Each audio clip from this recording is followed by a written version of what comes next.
नमस्कार दोस्तों, हमारे चैनल स्टोरी विद देव में आपका हार्दिक स्वागत है। आज हम समय के उस पार देखने की कोशिश करेंगे, सितारों की उस दुनिया में झांकेंगे जहां हमारे जन्म के साथ ही हमारा स्वभाव लिख दिया जाता है। क्या आप जानते हैं कि आपके भीतर एक देवता का सौम्य अंश है, या एक साधारण मनुष्य का व्यवहारिक मन, या फिर एक शक्तिशाली रहस्यमय राक्षस की आदिम ऊर्जा? यह कोई कल्पना नहीं, यह वैदिक ज्योतिष का वह गहरा रहस्य है जिसे गढ़ कहा जाता है। गढ़ यानी आपका मौलिक स्वभाव, आपकी आत्मा का डीएनए। आज हम इसी रहस्य से पर्दा उठाएंगे। हम जानेंगे कि आपका गढ़ क्या है, देव, मनुष्य या राक्षस, और यह गढ़ आपके जीवन, आपके रिश्तों और आपकी किस्मत पर कैसे प्रभाव डालता है। तो अपनी आंखें बंद कीजिए और मेरे साथ चलिए इस ब्रह्मांडीय यात्रा पर, यह जानने के लिए कि आप वास्तव में कौन हैं। हमारे प्राचीन ऋषियों ने जो ब्रह्मांड की धड़कन को सुन सकते थे, उन्होंने पाया कि हर इंसान 3 मुख्य स्वभावों से एक लेकर जन्म लेता है। पहला है देवगढ़ यानी देवताओं जैसा स्वभाव, सात्विक, कोमल, बुद्धिमान और सुंदर। दूसरा है मनुष्यगढ़ यानी मनुष्यों जैसा स्वभाव, राजसिक, व्यवहारिक, सामाजिक और कर्मठ। और तीसरा है राक्षसगढ़। यह शब्द सुनते ही मन में एक भय, एक नकारात्मक छवि उभर आती है। लेकिन रुकिए, ज्योतिष का राक्षस वह नहीं जिसे हम कहानियों में सुनते आए हैं। वहाँ राक्षसगढ़ का अर्थ होता है तामसिक ऊर्जा, असाधारण शक्ति, तीव्र अंतर्ज्ञान यानी इंस्टीट्यूशन, और दुनिया को अपनी शर्तों पर देखने की क्षमता। वे जिन्हें भेड़ चाल पसंद नहीं है, जो अपनी राह खुद बनाते हैं। तो सवाल यह उठता है कि यह तय कैसे होता है। इसका राज छिपा है आपके जन्म के नक्षत्र में। जिस क्षण आपने इस धरती पर पहली सांस ली, उस क्षण चंद्रमा आकाश के 27 नक्षत्रों में से जिस नक्षत्र में विराजमान थे, वही नक्षत्र आपका जन्म नक्षत्र है। और हर नक्षत्र इन 3 गणों में से एक से जुड़ा है। यह 27 नक्षत्र ब्रह्मांड की वह घड़ियां हैं जो हमारे स्वभाव का समय तय करती हैं। ये हैं अश्वनी, वर्णी, कृतिका, रोहिणी, मृगशिरा, आद्रा, पुनर्वासु, पुष्य, मेघा, पूर्वा, फाल्गुनी, स्वाति, विशाखा, अनुराधा, ज्येष्ठा, मूल, उत्तरापाषाढ़, श्रवण, पूर्वा, भाद्रपद, उत्तरा भाद्रपद और रेवता। सितारों में से एक सितारा आपका है और वही आएगा जो कि आपके भीतर किसकी आत्मा बसती है। चलिए सबसे पहले बात करते हैं उन सौभाग्यशाली लोगों की जो देवक के साथ जन्मे हैं। देवगढ़ यानी दिव्यता का अंश। ऐसे लोग स्वभाव से शांत, सरल, बुद्धिमान और सुंदर होते हैं। इनके चेहरे पर एक अजीब सी चमक और शांति होती है। इन्हें लड़ाई झगड़ा, छल कपट पसंद नहीं। यह ज्ञानी होते हैं, कला प्रेमी होते हैं और दूसरों की मदद करने में हमेशा आगे रहते हैं। इनका हृदय कोमल होता है और इनकी आत्मा शुद्ध होती है। अगर आपका जन्म इन 9 नक्षत्रों में से किसी एक में हुआ है तो आप देवक के हैं। अश्वनी, आप में घोड़े जैसी ऊर्जा और गति है। आप किसी भी काम को तुरंत करना चाहते हैं। आप एक बेहतरीन मरहम लगाने वाले यानी हीलर हैं और दूसरों के दुख को दूर करने की आप में अद्भुत क्षमता है। मृगशिला, आपकी आंखें हिरण की तरह सुंदर और खोजी होती हैं। आप हमेशा कुछ नया खोजते रहते हैं। आप स्वभाव से कोमल और चंचल हैं, लेकिन जब कोई आपको चुनौती देता है तो आप उसका सामना करने से नहीं डरते। पुनर्वसु, आपका स्वभाव पुनर्वसु तारे की तरह है जो बार बार लौटकर आता है। जीवन में चाहे कितनी भी मुश्किलें क्यों ना आ जाएं, आप हर बार फिर से खड़े हो जाते हैं। आप आशावादी हैं और आपकी आत्मा लगभग अमर है। पुष्य, आप पोषण करने वाले हैं। जैसे एक माँ अपने बच्चों को पालती है, वैसे ही आप अपने आसपास के लोगों का ख्याल रखते हैं। आप ज्ञानी, धार्मिक और सबकी मदद करने वाले होते हैं। हस्त, आपका प्रतीक चिन्ह है, हाथ है।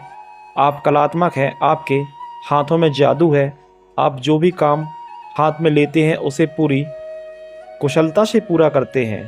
आप बुद्धिमान और मजाकिया स्वभाव के होते हैं। स्वाति, आप हवा की तरह स्वतंत्र हैं, आपको बंधन पसंद नहीं, आप व्यापार और रिश्तों में संतुलन बनाने में माहिर हैं। आप अकेले रहना पसंद करते हैं लेकिन सामाजिक भी होते हैं।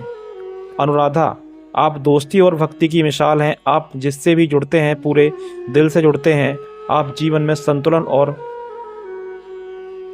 सद्भाव की तलाश में रहते हैं। श्रवण, आपका प्रतीक कान है, आप एक बेहतरीन श्रोता हैं, आप ज्ञान सुनना और सीखना पसंद करते हैं। आप पारंपरिक और बुद्धिमान होते हैं। रेवती, आप 27 नक्षत्रों में अंतिम हैं, आप में सभी नक्षत्रों का ज्ञान और परिपक्वता है। आप जानवरों से प्रेम करते हैं और दूसरों के लिए आप मरहम का काम करते हैं। आप धनवान और समृद्ध होते हैं। इनका नकारात्मक पक्ष है सुंदर शरीर, तेज बुद्धि, सरल और शांत स्वभाव, दान पुण्य में विश्वास और कला प्रेमी होना। वहीं इनकी चुनौतियां हैं कभी कभी बहुत अधिक आदर्शवादी हो जाना, दुनिया के छल कपट को ना समझ पाना और कठोर परिस्थितियों में घबरा जाना। अब बात करते हैं मनुष्यगण की। यह वह लोग हैं जो देव और राक्षसगण के बीच का एक पुल का काम करते हैं। यह यथार्थवादी हैं, व्यवहारिक हैं। यह ना तो देवताओं की तरह पूरी तरह से आदर्शवादी होते हैं और ना ही राक्षसों की तरह पूरी तरह से विद्रोही। मनुष्यगण वाले लोग कर्म पर विश्वास करते हैं। वे जानते हैं कि इस दुनिया में रहने के लिए मेहनत, धन और समाज तीनों ज़रूरी है। अगर आपका जन्म इन 9 नक्षत्रों में से किसी एक में हुआ है तो आप मनुष्यगण के हैं। भरणी, आप में जीवन और मृत्यु दोनों की ऊर्जा है, आप किसी भी चीज़ की गहराई तक जा सकते हैं। आप में तीव्र इच्छाएं होती हैं और आप जो चाहते हैं उसे पाने के लिए किसी भी हद तक जा सकते हैं। रोहिणी, आप सुंदरता और आकर्षण की मूर्त हैं। चंद्रमा के सबसे प्रिय नक्षत्र, आपको जीवन में हर सुंदर चीज़ से प्रेम है। आप अपने परिवार से बहुत प्रेम करते हैं। आद्रा, आपका स्वभाव तूफान की तरह है, आपके अंदर भावनाओं का एक बवंडर छिपा होता है। आप पुरानी चीज़ों को नष्ट करके नई चीज़ों का निर्माण करते हैं। पूर्वा, फाल्गुनी, आप जीवन का आनंद लेने के लिए पैदा हुए हैं। आपको पार्टी करना, घूमना और चलना फिरना आपको बहुत पसंद है। आप कला, संगीत और प्रेम के प्रतीक हैं। उत्तरा फाल्गुनी, आप जिम्मेदार और सामाजिक हैं। आप दोस्ती और रिश्तों को बहुत महत्व देते हैं। आप एक अच्छे सलाहकार और दोस्त होते हैं। पूर्वाषाढ़ा, आप अजय हैं, आपको कोई हरा नहीं सकता। आप बहुत आशावादी और प्रेरणादायक होते हैं। आप चीज़ों का विश्लेषण करने में माहिर होते हैं। उत्तराषाढ़ा, आप एक सार्वभौमिक विजेता हैं। आप बहुत धैर्यवान, जिम्मेदार और ज्ञानी होते हैं। आप जिस काम को शुरू करते हैं उसे खत्म करके ही दम लेते हैं।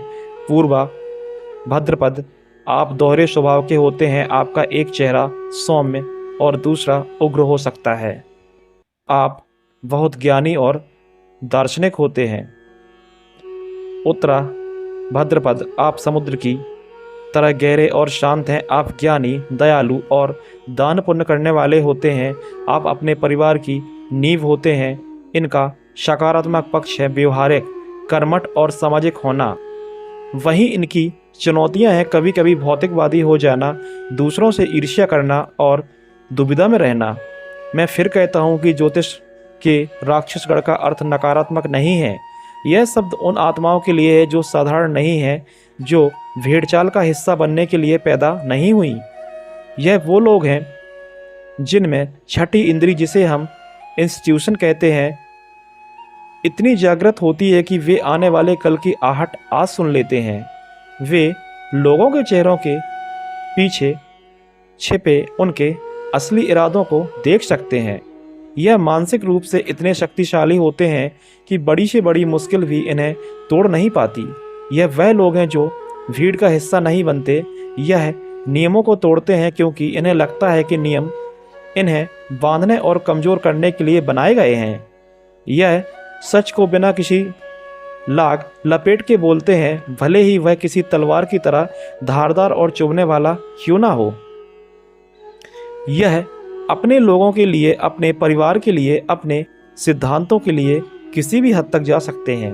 यह एक योद्धा की तरह होते हैं जो बाहर से कठोर, अभेद और डरावने दिख सकते हैं, लेकिन अंदर से अपने प्रियजनों के लिए एक सुरक्षा कवच का काम करते हैं। तो चलिए अब हम इस शक्तिशाली गढ़ के उन 9 सितारों की रहस्यमय दुनिया में प्रवेश करते हैं। देखते हैं कि हर नक्षत्र इस गढ़ को अपनी कौन सी अनूठी शक्ति प्रदान करता है। अगर आपका जन्म कृत्तिका नक्षत्र में हुआ है तो आपके हाथ में स्वयं अग्निदेव ने एक तलवार थमा दी है। इसका प्रतीक चिन्ह ही चाकू या धारदार हथियार है। आपकी वाणी और आपकी बुद्धि किसी ब्लेड की तरह तेज होती है। आप दुनिया की किसी भी बनावटी या झूठी बात को एक ही बार में काट कर रख देते हैं। आप एक बेहतरीन आलोचक हैं क्योंकि आप सच देखने की हिम्मत रखते हैं। आप में नेतृत्व करने की जन्मजात क्षमता है क्योंकि आप एक सेनापति की तरह निर्णय ले सकते हैं, कठोर लेकिन न्यायपूर्ण। आपकी सबसे बड़ी ताकत आत्मसम्मान है, लेकिन यही आपकी सबसे बड़ी कमजोरी भी बन सकता है जब यह अहंकार में बदल जाता है। आप बाहर से बेहद सख्त और अनुशासित दिखते हैं, लेकिन अंदर आपके एक बच्चे जैसे पोषण करने की इच्छा भी होती है, क्योंकि इस नक्षत्र की ऊर्जा मातृत्व से भी जुड़ी है। आप अपने लक्ष्य को लेकर इतने समर्पित होते हैं कि आप आग में भी चलने से नहीं डरते। कल्पना कीजिए एक ऐसे व्यक्ति की जिसकी आंखों में झांकने से आपको लगे कि वह आपकी आत्मा के भीतर देख रहा है। यही है आश्लेषा की शक्ति। इसका प्रतीक चिन्ह ही है सांप कुंडली मारकर बैठ जाना। आप में नागों जैसी चुंबकीय, रहस्यमय और सम्मोहन करने वाली शक्ति होती है। आप लोगों के मन को पढ़ सकते हैं, उनके छिपे हुए डरों और इच्छाओं को जान सकते हैं। आप एक बेहतरीन मनोवैज्ञानिक, ज्योतिषी या जासूस बन सकते हैं। आश्लेषा की ऊर्जा आलिंगन की ऊर्जा है, लेकिन यह आलिंगन प्रेम का भी हो सकता है और मृत्यु का भी। जब आप किसी से प्रेम करते हैं तो उसे अपनी दुनिया में जकड़ लेते हैं, और अगर कोई आपको धोखा दे तो आप उसे अपने विषैले ढंग से कभी भूलते नहीं हैं। आप बहुत बुद्धिमान और रणनीतिकार होते हैं, लेकिन आपको हमेशा एक अनजाना डर घेरे रहता है। आप अपनी असुरक्षाओं को अपनी चतुराई के पीछे छिपा कर रखते हैं। यदि आप मघा नक्षत्र में हैं तो आप एक राजा की तरह हैं। भले ही आपके पास कोई सल्तनत ना हो, आपका प्रतीक चिन्ह है राज सिंहासन। आप अपने पूर्वजों की शक्ति और आशीर्वाद लेकर पैदा हुए हैं। आपके भीतर नेतृत्व करने, अधिकार जीतने और सम्मान पाने की एक गहरी इच्छा होती है। आपको साधारण चीज़ें पसंद नहीं आती, आपको हर चीज़ भव्य चाहिए। आप अपनी परंपराओं और अपनी जड़ों से बहुत अधिक जुड़े होते हैं। आप बेहद स्वाभिमानी होते हैं और किसी के सामने झुकना पसंद नहीं करते। आपकी उपस्थिति में एक शाही आवा होती है। लोग स्वाभाविक रूप से आपकी ओर आकर्षित होते हैं और आपका अनुसरण करना चाहते हैं, लेकिन यही शाही अंदाज कभी कभी आपको अहंकारी और ज़िद्दी बना देता है। आप मानते हैं कि आप शासन करने के लिए पैदा हुए हैं, और यदि आपको यह अधिकार ना मिले तो आप बेचैन हो जाते हैं। आपका प्रतीक है एक चमकता हुआ गहना या मोती। आप इस गढ़ के सबसे सुंदर और कलात्मक व्यक्ति हैं। आप में बनाने और सजाने की अद्भुत क्षमता है। आप एक बेहतरीन कलाकार, आर्किटेक्ट या डिज़ाइनर हो सकते हैं। आप महफिल की जान होते हैं। आपका करिश्मा और आकर्षण लोगों को आपकी ओर खींचता है, लेकिन इस चमकते हुए मोती के पीछे एक कठोर योद्धा छिपा है जो अपने मान सम्मान की रक्षा के लिए कुछ भी कर सकता है। आप माया रचने में माहिर हैं। आप दुनिया को वो दिखाते हैं जो आप दिखाना चाहते हैं, और अपने असली स्वरूप को हमेशा एक रहस्य बनाकर रखते हैं। आपके भीतर एक गहरा जुनून छिपा है और आप इतनी इच्छाओं को पूरा करने के लिए कड़ी मेहनत करते हैं। आपकी सबसे बड़ी चुनौती यह होती है कि आप अपनी बाहरी सुंदरता और भीतरी शक्ति के बीच संतुलन कैसे बनाएं। यह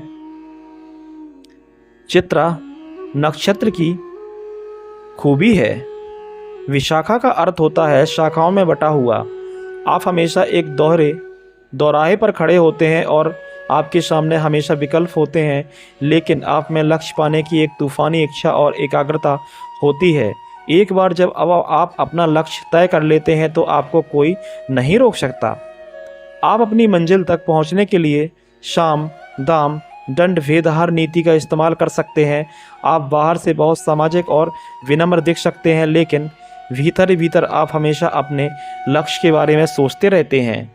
आप में ईर्ष्या और प्रतिद्वंद्विता की भावना भी बहुत तीव्र होती है। आप अपने प्रतिद्वंदियों को कभी कम नहीं आंकते और उनको हराने के लिए लगातार रणनीति बनाते रहते हैं। आप एक कुशल राजनेता या व्यवसायी बन सकते हैं, क्योंकि आप जानते हैं कि अपना काम कैसे निकालना है। ज्येष्ठा का अर्थ होता है कुल में सबसे बड़ा। आप इस गढ़ के सबसे अनुभवी और परिपक्व योद्धा हैं। आप इंद्र की तरह हैं जो देवताओं के राजा हैं, लेकिन उनमें मानवीय कमजोरियां भी हैं। आप अधिकार, शक्ति और बलिष्ठता के प्रतीक हैं। आपको अपनी बात मनवाना आता है और आप चाहते हैं कि लोग आपकी बुद्धिमत्ता और अनुभव का सम्मान करें। आपको कोई धोखा नहीं दे सकता, क्योंकि आप लोगों की नसों में बहते खून को भी पढ़ सकते हैं। आप बहुत ही सुरक्षात्मक होते हैं, खासकर उनके लिए जो कमज़ोर हैं, लेकिन शक्ति का नशा आपको अहंकारी और दूसरों को नियंत्रित करने वाला बना सकता है। आप गॉसिप और ऑफिस पॉलिटिक्स में भी माहिर हो सकते हैं। आपका जीवन संघर्षों से भरा हो सकता है, लेकिन हर संघर्ष आपको और भी ज़्यादा शक्तिशाली और बुद्धिमान बनाता है। मूल नक्षत्र राक्षसगढ़ का सबसे रहस्यमय और आध्यात्मिक नक्षत्र है। इसका प्रतीक है एक दूसरे से बंधी हुई जड़ें। आप हर चीज़ की जड़ तक, उसके मूल कारण तक जाना चाहते हैं। आपको सतही बातें पसंद आती हैं। आप सच को खोजने के लिए किसी भी चीज़ को नष्ट कर सकते हैं, चाहे वह कोई पुराना विश्वास हो, कोई रिश्ता हो या आपका कोई अपना जीवन हो। आप एक खोजी हैं, एक शोधकर्ता हैं। आप उन सच्चाइयों को देख सकते हैं जिन्हें देखने से बाकी लोग डरते हैं। आपका स्वभाव बहुत सीधा और स्पष्ट होता है, लेकिन आपका यह विनाशकारी स्वभाव लोगों को डरा सकता है। लोग आपको गलत समझ सकते हैं। उन्हें लग सकता है कि आप केवल तबाही मचाना चाहते हैं, जबकि आपका उद्देश्य पुराने और सड़े गले को हटाकर एक नए और स्वास्थ्य नींव को रखना होता है। धनिष्ठता नक्षत्र का प्रतीक है संगीत का ड्रम या बांसुरी। आपके जीवन में लय और संगीत का बहुत ही महत्व है, लेकिन यह संगीत सिर्फ कला का नहीं बल्कि विजय का संगीत है। आप महत्वाकांक्षी हैं और जीवन में धन, प्रसिद्धि और सफलता पाना चाहते हैं। आप मंगल और शनि दोनों की ऊर्जा से प्रभावित हैं, जो आपको साहसी भी बना सकता है और धैर्यवान भी। आप एक बेहतरीन टीम प्लेयर हो सकते हैं, लेकिन आपको अपनी लय में काम करना पसंद है। आप अपने सिद्धांतों को लेकर बहुत अडिग रहते हैं और उनसे समझौता नहीं करते। आप अपनी मेहनत से धन कमाते हैं और उसका आनंद भी लेना चाहते हैं। कभी कभी आप बहुत जिद्दी और आक्रामक भी हो सकते हैं, खासकर जब कोई आपकी लय को बिगाड़ने की कोशिश करे। सत्विषा का अर्थ होता है 100 वैद्य या 100 सितारे। आप इस गढ़ के सबसे बड़े रहस्यदर्शी हैं। दोस्तों, वीडियो को अंत तक देखें और चैनल को सब्सक्राइब ज़रूर करें।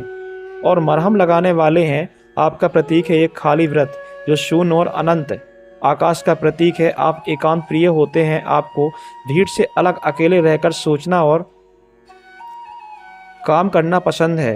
आप चीज़ों को एक बिल्कुल अलग और अनूठे नज़रिए से देखते हैं, जिसे साधारण लोग नहीं समझ पाते। आप सच और झूठ के पार देख सकते हैं। आप एक बेहतरीन वैज्ञानिक, ज्योतिषी और अल्टरनेटिव मेडिसिन के ज्ञाता बन सकते हैं। आप अपनी भावनाओं को एक पर्दे के पीछे छिपा कर रखते हैं, इसलिए आपको समझना लगभग नामुमकिन है।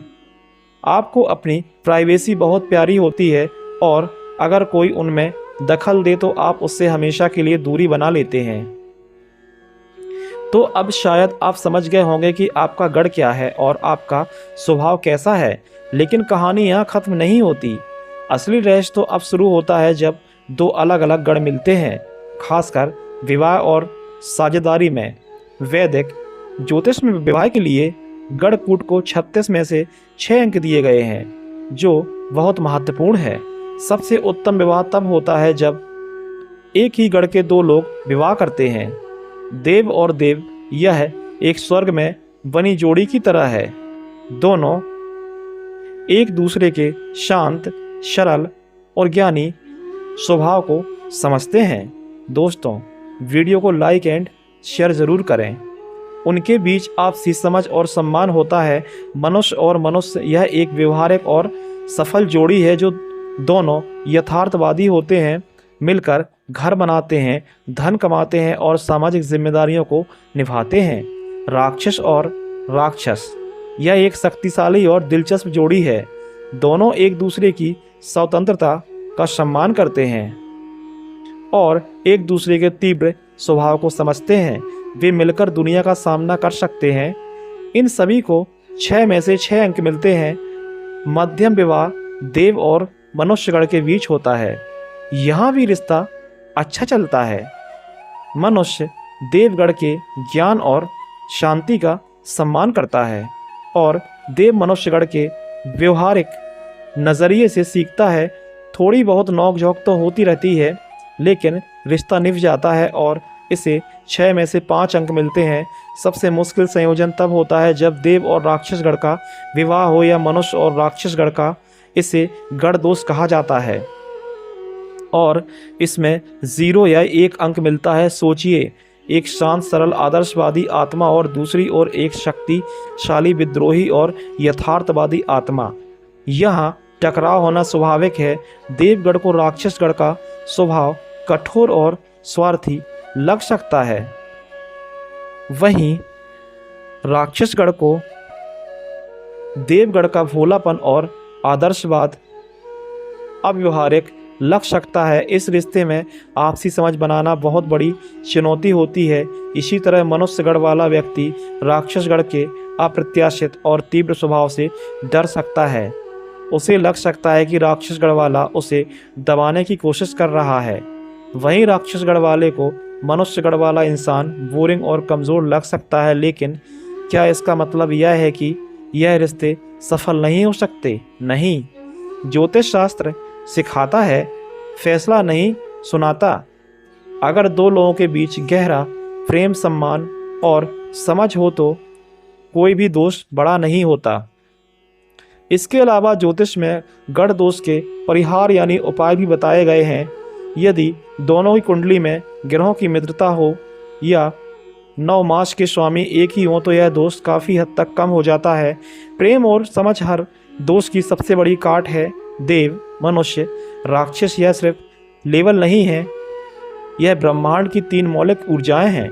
देव सृजन और पवित्रता की ऊर्जा, मनुष्य संतुलन और कर्म की ऊर्जा, राक्षस परिवर्तन और शक्ति की ऊर्जा। कोई भी गढ़ इच्छा अच्छा या बुरा नहीं है। हर गढ़ की अपनी खूबी और अपनी चुनौती है। एक देवगढ़ वाले को राक्षस की तरह निडर होना सीखना चाहिए, तो एक राक्षसगढ़ वाले को देव की तरह कोमल होना चाहिए। और मनुष्यगढ़ हम सबको संतुलन सिखाता है। अपने गढ़ को जानना खुद को जानने की दिशा में पहला कदम है। यह आपको बताता है कि आप क्यों वैसा महसूस करते हैं जैसा आप करते हैं, क्यों कुछ चीज़ें आपको आसानी से मिल जाती हैं और क्यों कुछ चीज़ों के लिए आपको संघर्ष करना पड़ता है। यह दूसरों को समझने का भी एक ज़रिया है। शायद आपका कोई दोस्त जो आपको बहुत मोह हो वह राक्षसगढ़ का हो और उसका दिल सोने का हो। शायद आपका कोई साथी जो बहुत भोला हो वह देवक हो या उसे आपकी सुरक्षा की ज़रूरत हो।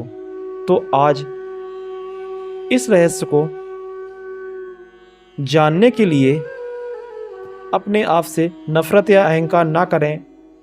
अपने गढ़ को अपनाएं, अपनी शक्तियों को पहचानें और अपनी कमजोरियों पर काम करें। क्योंकि आप चाहे देव हो, मनुष्य हो या राक्षस, आप इस ब्रह्मांडीय नाटक का एक अनमोल और अद्वितीय हिस्सा हैं। इस ज्ञान यात्रा में हमारे साथ अंत तक बने रहने के लिए आपका हृदय से धन्यवाद। हम आशा करते हैं कि इस रहस्य को जानने के बाद आप अपने और दूसरों के स्वभाव को एक नई और गहरी दृष्टि से देख पाएंगे। अगर आप ऐसे ही ब्रह्मांड के अनजाने रहस्यों को और जीवन की दिशा देने वाले ज्ञान में रुचि रखते हैं तो स्टोरी विद देव का परिवार का हिस्सा ज़रूर बने। हमारे चैनल को सब्सक्राइब करें और उस घंटी के आइकन को भी दबाएं ताकि आपकी कोई भी ज्ञानवर्धक वीडियो आपसे छूट न जाए। हमें नीचे कमेंट्स में ज़रूर बताएं कि आपका गढ़ क्या है, देव, मनुष्य या राक्षस। हम आपके अनुभव जानकर बहुत खुशी होगी। याद रखें, ज्ञान ही शक्ति है। धन्यवाद दोस्तों।